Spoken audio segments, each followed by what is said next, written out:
So today I'm going to show you how to make this stunning sea bass dish. It's sea bass in a chili coconut sauce. This is restaurant quality food and it's really simple to make at home as well. I'm going to show you how to do it. So if I run you through the ingredients first of all then, we have 2 sea bass fillets. Try and make sure these are fresh and get them from your local fishmongers instead of your supermarket. I have 3 or 4 potatoes. I've just chopped those up into small pieces because we're going to boil those in a moment. I've got 70 grams of Samphire, which is a type of seaweed. I have a little pinch of sea salt, and then for our chili and coconut sauce I have a 400ml tin of coconut milk. I have 1 large red chili, 2 tablespoons of brown sugar, I have 1 lime, 2 tablespoons of olive oil, and a little teaspoon of fish sauce. We're also going to make a pea puree with this dish. So I have 200 grams of frozen peas, 1 lemon, and optional piping bag. So the first thing we're going to do, pop your potatoes on to the boil. Next we're going to work on our coconut and chili sauce while our potatoes are boiling. So you want to chop up this chili as small as you can into really fine pieces. Okay, now we've chopped our chili up nice and small. Pop a frying pan onto a medium heat and you want to add half of your oil. We're going to pop these chilies into our pan. Just going to lightly fry those off just for 2 or 3 minutes. So there's a little multitasking required today. So while our chilies are just frying off there and our potatoes are coming to the boil and cooking away there nicely, just going to bring our peas to the boil as well for our pea puree. Okay, now our chilies have had 2 or 3 minutes just frying away there nicely. We are going to add our coconut milk and just allow that to come to the boil. Okay, so you can see our chili and our coconut just starting to come to the boil now. It's simmering nicely. So that's where we want to chop our lime in half and squeeze the juice into our pan. You also want to add your 2 tablespoons of brown sugar and your teaspoon of fish sauce and stir all that in until the sugar's dissolved. So once you've stirred and all that sugar's nicely dissolved, just allow it to simmer away there nicely, and that's going to reduce down and thicken up our sauce.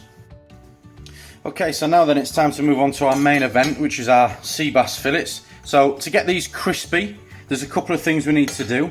So when you put sea bass into a hot pan skin side down, it has a tendency to curl.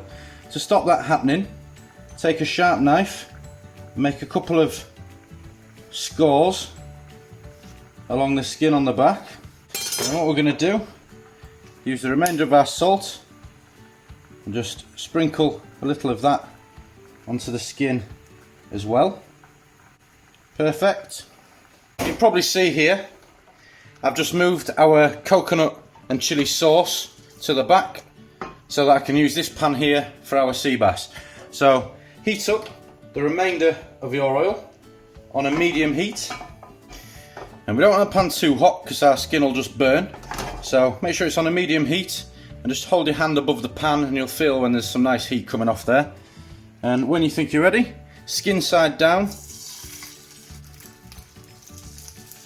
And you want to cook that off for about 3 to 4 minutes on this side.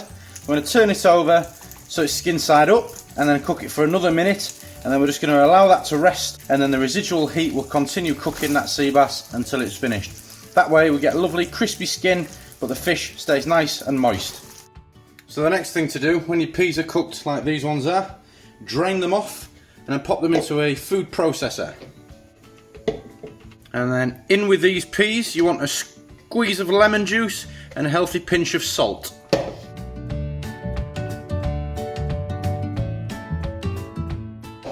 And we're going to blitz this up until it makes, well, a puree. So once you've blended up your peas, pop them into a bowl to cool for later on when we need them. Okay, so now it's time to drain our potatoes and add them to our plate. All I'm going to do spoon them into the centre of here. This is just a pastry slice. Push them down slightly so they hold their shape and remove. Repeat on the other side.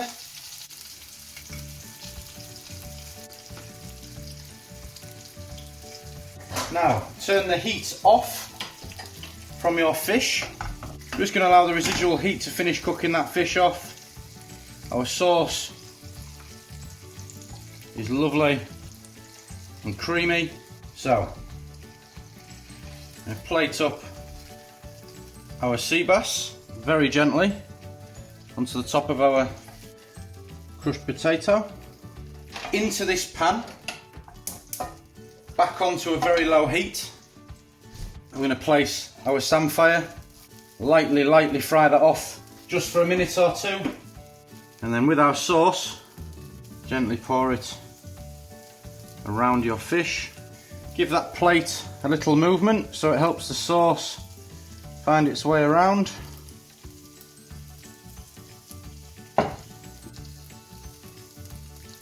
A little pea puree, and then finally our samphire. And there we have it. Crispy skinned sea bass on a bed of crushed potato with pea puree and a coconut and chilli sauce.